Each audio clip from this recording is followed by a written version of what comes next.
outside of the Acropolis in Athens, Greece.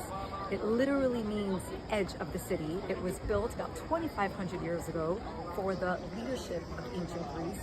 And what is particularly fascinating is there was a specific individual, a philosopher, whose name was Epicurus. And Epicurus preached hedonistic values, the antithesis of God and spirituality.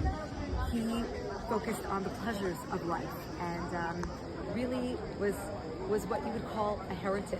And what's so fascinating is his name, Epicurus, actually became what we call till today the word Epicurus or Epicurus, which is a heretic or somebody who is opposing to God and spirituality and values a more pleasurable life, antithetical to God and spirituality.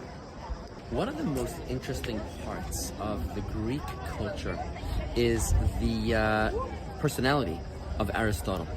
Aristotle was considered the gold standard of science for almost 2,000 years. He was considered the one that you could not debate with. He was the smartest, he was the best, and anybody who debated against his values was considered just crazy.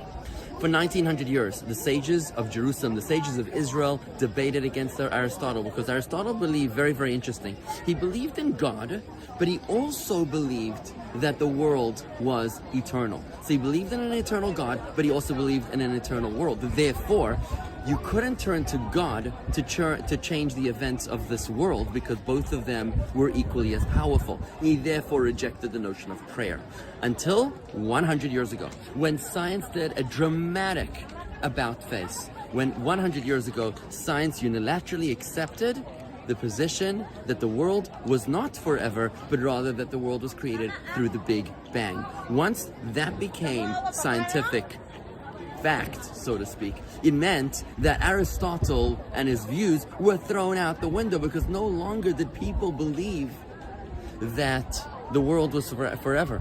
God is forever. The world started with the Big Bang, which, by the way, is very, very similar to the story of creation. And once we're able to realize that, not only of the sages and their courage of 1900 years of debate, of standing up to Aristotle, not only is that validated, but also we're able to realize that not everything that science tells us is accurate. Only in God we trust. Everybody else pays cash.